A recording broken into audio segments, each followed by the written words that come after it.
बादशाही तखत पर बैठे, और जो बादशाही तखत पर बैठा बादशाह वो अब तो वो बादशाह है।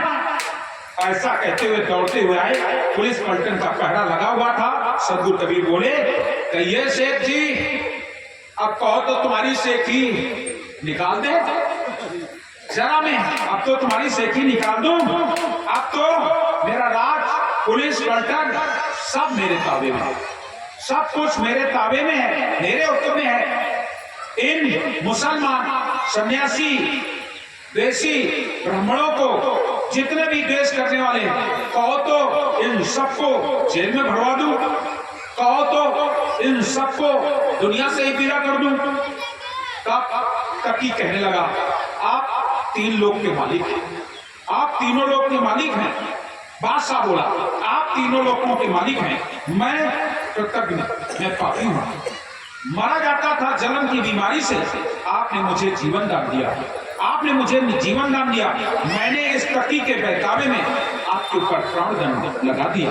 आप तकी के सहित आप मुझे तोप से उड़वा, आप तकी के सहित मुझे तोप से उड़वा दीजिए, चाहे सूली पर टंगवा दीजिए। किए का जो फल है वो अवश्य भोगना ही पड़ता है, मैं भोगूंगा। तकी जी दोनों कान पकड़ करके और साहब को सलाम करता है, माफी मांगने लगा। आप खुदा, आप अल्लाह, आप हरी जरूर है, मुझ पर रहम कीजिए। आज शेख फकीर खुद कान पकड़कर साहब को सलाम करता है, आप ही सब कुछ हैं, आप ही खुदा हैं, आप ही अल्लाह हैं, आप ही राम हैं, आप हरि है, जो चाहे आप ही हैं। इतने में वहां पर जितने साधु ब्राह्मण प्रजा, काशी नरेश, सब दिल्ली खानवा, लाख फौज, काशीपुरी की प्रजा, सब एक स्वर में सदगुरु कबीर की जय जयकार करने लगी, सब के साथ आनंदित हो जाते हैं। तब सदगुरु कबीर बोले, हे राजा, राजा वीर सिंह, राजा राम सिंह, इनसे, हे राजा, मैं आनंद स्वरूप हूं, मैं आनंद स्वरूप हूं, मुझे दुख सुख नहीं व्यापता है, रोग शोक मेरे में नहीं है, मैं किसी को श्राप नहीं देता। मैं शुरू से आप लोगों से कहता चला आया हूं, सदगुरु कबीर किसी को श्राप नहीं देते, मैं किसी को श्राप नहीं देता। लेकिन शेख शाह दोनों कबूल करें कि आज से किसी निरपराधी जीव को नहीं सताएंगे, सत्य नाम का सिमरन करेंगे। साहब ने वहां पर दोनों को बुलवाया, आज कबूल करो कि मैं किसी निरपराधी को सताएंगे नहीं, सत्य नाम का सुमरन करेंगे। ऐसा कहकर के तब बादशाह बोला, जो आज्ञा सिर पर है। कबीर जी बोले, ये तो शाही आपकी है, ये बादशाही आपकी है, क्योंकि आप तो उसमें बैठे हैं, इस बादशाही को मैं क्या करूंगा। बादशाह से कहा, आइए बैठो, अब ये मुझे क्या करना, मेरे तो चारों दिशा जगीरी में। सदगुरु कबीर बादशाह से बोले, यह शाही तखत आपका है। बादशाह बोला, मुझे कुछ नहीं चाहिए, अब तो आपके चरण शरण हो गए, अब दुनिया की जरूरत मुझे नहीं है। साहब कबीर बोले, मैं इसका क्या करूंगा, मुझे कोई कमी नहीं है, मुझे कुछ नहीं चाहिए, मैं इस राज का क्या करूंगा। चाहूं तो सतनाम, जाको भजू आठों याम, राजकाज से नाकाम यामे भरे कोटि रोग, इसमें करोड़ों रोग हैं। तब शेख जी बोले, ए राजा, बादशाही मुकुट लाओ। शेख तकी बोला, बादशाह से शाही मुकुट लिया, बड़ा रत्नों से जटित मुकुट को लाया गया, और ला करके आज शेख तकी ने उस मुकुट को सदगुरु कबीर साहब के सिर पर लगा दिया, और लगा दिया, और जैसे लगा दिया, लाओ, पीर जी का हुक्म होते ही हाथी सजवाया गया, सोने के हौदा, मोतियों से जड़ी झूल हाथी के ऊपर डाल करके लाया गया। सदगुरु कबीर के ऊपर 9 करोड़ का मुकुट लगवाया। शेख तकी और सिकंदर ने 9 करोड़ का मुकुट लगा दिया, लगा करके गले में मोतियों और मणियों की माला पहनाई, रत्न पहनाए, और हाथ जोड़ करके बोले, आप हाथी पर सवार हुए। साहब बोले, मैं इस हाथी का क्या करूंगा, ये जीव है, इस पर नहीं बैठना। बोले, नहीं, आप बैठो। सदगुरु कबीर को बैठाया, वहां से साहब निकल पड़ते हैं। सदगुरु बोले, तुम्हारा घर कहाँ है। तकी बोला, बस वही ले चलता हूँ, झूसी का किला इलाहाबाद, कहा काशी, और काशी से इलाहाबाद झूसी को ले आए। ला करके सदगुरु कबीर जी को हाथी पर चढ़ा करके, शस्त्र हाथ में लेकर के, पीर जी आगे आगे, बादशाह पीछे पीछे चल रहा है। और कृष्णों तमाम लोग, बिजली खां नवाब, मगहर का राजा हाथ में चंवर लिए, राजा काशी का राजा हाथ में भाला लिए आगे आगे चल रहे हैं। वीर सिंह तलवार लिए पलटनों के साथ आगे आगे। पलटन के आदेश सब हुक्म हुआ, सबके सब मुकाम पहुंच हुआ। रणसिंगा बाजा बजने लगे, सब तैयार हो गए। अनेकों बाजा बजते हुए, निशान श्वेत ध्वजा फहराते हुए काशीपुरी के बीचों बीच होकर के इलाहाबाद, जिसे तीर्थराज प्रयास कहते हैं, वहां पर साहब को लाया गया। गंगा के पार झूसी किला में मुकाम पड़ा। काशी में धन्य सदगुरु कबीर अविनाशी की बारंबार जय जयकार होने लगी। आज कृष्णों जिसने उनको ला करके और शेख तकी ने अपने गृह में उनको आसन दिया, और जैसे आसन दिया, आसन देते ही कृष्णों नम्र निवेदन चरणामृत ढोल ले रहा था, आरती कर ही रहा था। बिल्कुल झूसी किला गंगा के किनारे है। जैसे देखा उनके लिए बढ़िया पधरौनी अधरौनी करके ले जाता है। अब सब लोगों से कहने की जरूरत नहीं, सभी लोग जानते हैं। जिस समय ले गए तब तक उसकी निगाह पड़ गई गंगा में। तो गंगा में देखा क्या, एक 5 वर्ष का बालक, एक 5 वर्ष का बालक मरा हुआ बहा जा। जैसे देखा बहते हुए जा रहा था। बादशाह और शाही समाज सब ने देखा। शाही पीर जी बोले सदगुरु कबीर से, आप दया करें, इस बालक को भी जीवन दान दे दें, इस बच्चे को भी जीवन दान दे दीजिए। सदगुरु कबीर बोले, मुर्दा कहीं जिंदा होता है क्या? मुर्दा कभी जिंदा नहीं होता है। लेकिन वो बोले, नहीं, आप सब कुछ कर सकते हैं, आपके हाथ सब कुछ है, जो चाहे आपके हुक्म में है। जैसे ऐसा कहा, सदगुरु कबीर ने इशारा किया, और जैसे इशारा किया, हाथ का वो मुर्दा जो सीधी धार में बहा जा रहा था, तिरछा होकर के और आकर के किनारे लग गया। और जैसे किनारे लग गया, सारे लोग दौड़ करके जाते हैं। जैसे उसे खोला गया, 5 वर्ष का बालक था। सदगुरु कबीर वहां पहुंच जाते हैं, और आकर के जैसे सदगुरु कबीर ने हाथ का इशारा किया, सतनाम की आवाज लगाई, वो बालक जिंदा हो गया। और जैसे जिंदा हो जाता है, लोगों ने कहा, आपने तो कमाल कर दिया, कमाल कर दिया। सदगुरु बोले, आज से इसका नाम कमाल ही पड़ेगा। आओ कमाल बैठो। तब कुमार जो आज्ञा पिताजी कह करके बैठ गया, कमाल भी उठ करके बैठ गया। शेख तकी खुशी के मारे धन कबीर कहते हुए 51 कश्ती पूरी हुई। इसके बाद 52वीं कश्ती में पीर जी बोले, आपकी सब महिमा मैंने देख ली, और ये मुर्दा भी जीवन दान दे दिया। आप दया करके मेरी एक और अर्जी है, उसे और सुन लीजिए। मेरी लड़की जो थी वो 12 वर्ष हो गए मर गई, 12 वर्ष हो गए मर चुकी है, आप उसे जीवन दान दे दें। चलिए कब्रिस्तान पर। तब से हजारों सब लोगों के साथ वहां पर पहुंचते हैं। सदगुरु कबीर बोले, अरे वो की तो हड्डी पसली ना हुई है, 12 साल हुई गए, 12 साल हुई गए, कहां कुछ मिलेगा? कबर मेरी पुत्री की है। सदगुरु कबीर बोले, कहां कुछ होगा? अरे इसकी तो हड्डी पसली भी नहीं बची होगी, और तुम अब कह रहे हो इसे जीवन दान दे दो। सदगुरु कबीर को ले गया, और ले जाकर के बोले, आप अंतर्यामी एक तुम आत्म के आधार, और जो तुम छाड़ो साथों को तो कौन उतारे पार। मेरी बहुत बड़ी पुत्री है, दया कर दे, आप उसे भी जीवन दान दे दें। सदगुरु वहां पहुंचे, और जा करके कब्र के ऊपर जैसे हाथ किया, कब्र फट गई, और वो लड़की जैसी कफन दफन की वैसी ही बाहर आ गई। जैसे ही कफन दफन की थी वैसी बाहर आ गई। जैसे उसको देख करके, उसी पोशाक में देख करके सदगुरु कबीर ने आवाज लगाई, उठ खुदा के नाम पर। लड़की को कुछ नहीं हुआ।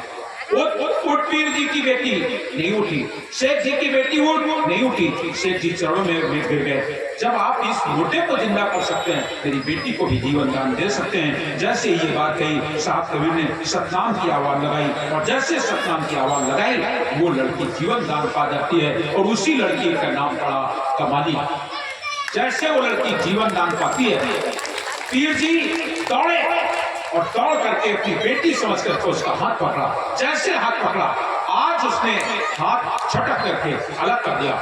हाथ छुटिया ना पाक, मेरे जिस्म को मत छूना। तूने तो मुझे आज से 12 वर्ष पहले दफन कर दिया था। मैं तेरी बेटी नहीं हूँ। अगर तेरी बेटी होती तो जिंदा होती। मैं तेरे नाम से नहीं जिंदा हुई, तेरे खुदा के नाम से जिंदा नहीं हुई। मैं तो सद्गुरु कबीर के नाम से जिंदा हुई। मेरा पुरुष, मेरा परमात्मा, मेरा सत्पुरुष सद्गुरु कबीर है। आज से मैं कबीर की बेटी कहलाऊंगी।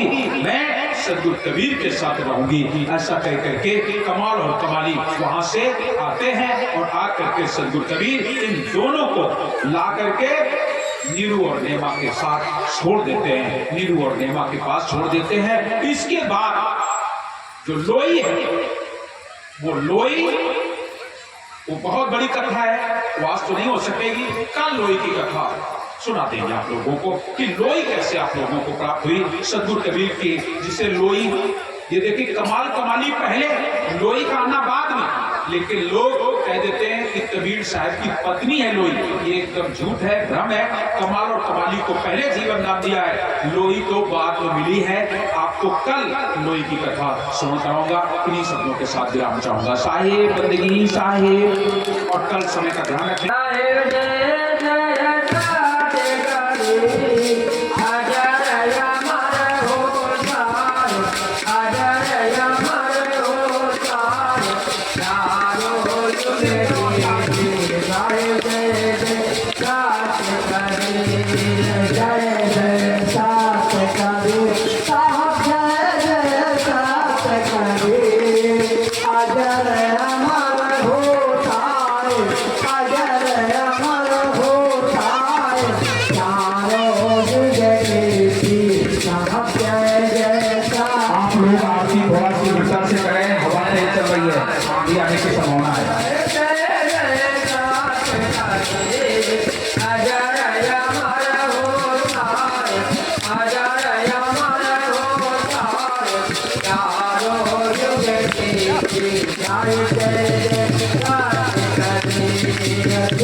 Jaya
पिता